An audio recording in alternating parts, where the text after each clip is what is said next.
I've made rather fewer videos today because I'm afraid I'm just exhausted I've been exhausted by a a level of bureaucratic interaction which I don't wish on anybody really. I remember trying to register as self-employed in Greece and ending up in tears after 2 weeks. I remember trying to register as employed in Russia and finding the experience uh, soul destroying. But trying to interface with the Home Office for one reason or another, the Home Office, you send a letter which should be fairly straightforward to get a letter back from the Home Office, or actually from that bit of the Home Office which deals with passports. And the Passport Office doesn't deal with this directly because the Passport Office just deals with handing out passports. It's a privately arranged part of the system. It's a private organisation, so you can't get in touch with the Home Office. And once you've sent the letter, you eventually learn that the Home Office has a right to take 40 days to answer anything. But you wait and you wait and you wait, and in the end, it takes 60 days. There's no, and it requires the intervention of an MP. There is no, there's no explanation. There's no accountability. There's no apology. There's nothing. And then you realise you need more information. Another 40 days, another 60 days. It's and there was a time when this information would have been readily available. But now we are drip fed this rubbish, bureaucracy, stuff which should be immediately accessible, and yet it isn't. And and you think this is actually worse. This is worse than Eastern Europe. And I find that shocking. And those two instances aren't the only ones. I've been dealing with the local council. Overzealotry, I think, is probably the best description, or overreach. And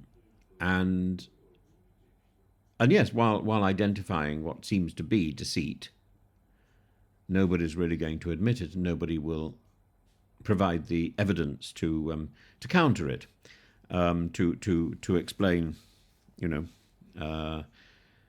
why they're doing something, and you know, you make a fuss, and it takes a few days, and it leaves you drained. It leaves you drained because you're dealing with people who are not there to help. They're there to play around with control games. And that's the problem. And so I want to talk for a few minutes about the abject failure of the Home Office. I know I talk about this quite often, but the Prevent programme in particular. And this is something that I think is now being held up as synonymous with inertia, indolence, and the outright contempt for the public that the Prevent programme and the Home Office is supposed to be protecting. This isn't a partisan issue. It's the logical culmination of decades of bureaucratic delay and decay, a rot that has been festering since Theresa May instituted her hostile environment and David Blunkett effectively set it up. They helped to design a system that doesn't function except to bully the population with pointless red tape while deploying evasion tactics to avoid real accountability. And people are left in limbo.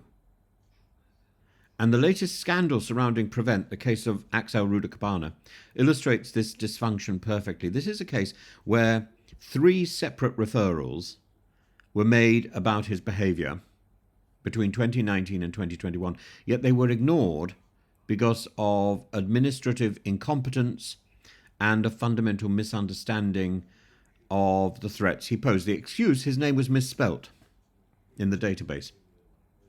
Bureaucracy in its finest hour, determined by a typo that was enough to let a mass murderer slip through the cracks. The result? 3 murdered children, Bebby, Elsie and Alice, slaughtered at a Taylor Swift-themed dance class in Southport in July 2024. Let's be clear. Prevent was designed to fail. It's a system that places ideology over actual danger, dismissing real threats because they don't fit in neatly into a checklist of recognised extremism. It wasn't only bureaucratic incompetence that led to the failure, but also the reluctance of the system to act when the warning signs were glaring. Rudakabana displayed an obsession with violence, conducted searches on school shootings, openly talked about stabbing people. Yet officials decided not to escalate his case to the Channel program, a multi-agency initiative meant to manage individuals at risk of radicalisation, and the response from the Home Office: silence, evasion, foot dragging. The same department that can deport people for filling out a form incorrectly suddenly cannot see the red flags when they're the size of a football pitch. And who is in charge of this mess? A lineup of incompetence stretching from Priti Patel to Suella Braverman, now Yvette Cooper, encompassing people like Jenrick and Cleverly, who was the immigration minister at one point under Liz Truss, I think. Each one complicit in upholding a ministry that fails in its most basic function, public protection. The Home Office does not work. Let's face the facts. It exists as a self-perpetuating machine, deaf to the public, obsessed with paperwork, delays, and controlling lives through bureaucracy. And whether it is failing to process visas for Ukrainian refugees or allowing violent individuals to remain undetected, its priorities are clear. It doesn't serve the people, it serves itself. It is an onanistic, stupracious organism that badly needs to be pulled down and rebuilt. There's a point where you have to just recognise that something no longer works, and the Home Office no longer works, and the people who are managing it actually need to be held accountable. It's no good simply saying, "Oh, Yvette Cooper, you're now in charge. You take the run. You take responsibility for this one." Like what's her name? Amber Rudd. I forgot her. I should have added her to the list. Amber Rudd, who took the rap for Theresa May's mistakes over Windrush. No, all of these people should be held directly accountable for what they have failed to do, for the self-service that they have encouraged and allowed, and for the inaccessibility and the lack of accountability that they have encouraged, enabled. They are enabling this appalling organisation. What happened in Southport should be a wake-up call. This isn't just a learning moment or another review to be considered. It is a damning indictment of a system that values administrative convenience over human life. If this government and any future government wants to prove it values security, it must not only overhaul Prevent, but dismantle and rebuild the Home Office from the ground up.